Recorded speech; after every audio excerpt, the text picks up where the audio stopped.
Hi hello everyone, welcome back to my channel. ఈరోజైతే మూంగ్ దాల్తో చిన్న snacks చేసుకుందామండి. ఒక హాఫ్ అన్ అవర్ ఇలా నానబెట్టి స్టెయిన్ చేసుకోవాలి. తర్వాత ఒక క్లాత్ పైన ఇలా వేసుకొని ఆరబెట్టుకోవాలి. ఇవి కొంచెం తడిపొడిగా అయిపోయిన తర్వాత దాన్ని డీప్ ఫ్రై చేసుకోవాలి మనము. సో ఇలా బాగా పొడిగా అయిపోయిన తర్వాత మనం డీప్ ఫ్రై చేసుకోవాలి. వింటర్లో ఇలాంటివి తింటే కనుక మరి హెవీగా కూడా అనిపించదు, లైట్ స్నాక్స్ లాగా బాగుంటుందండి. తప్పకుండా ట్రై చేయండి. సో ఇలా డీప్ ఫ్రై అయ్యాయి అంటే అన్నీ పైకి వచ్చేస్తాయి, ఇంకా ఇలా కలర్ కూడా చేంజ్ అయిపోతుంది. సో ఇలా బొక్కలు ఉండే గరిటెతో తీసేసుకుంటే ఆయిల్ అంతా వెళ్ళిపోతుంది.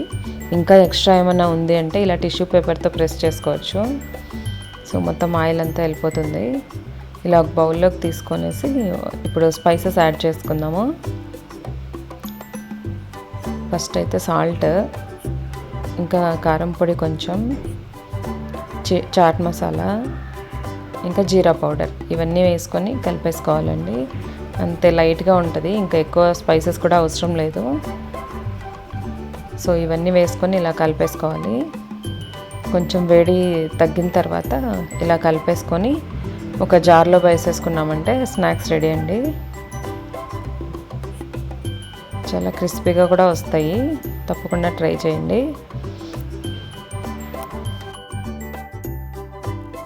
Thank you for watching.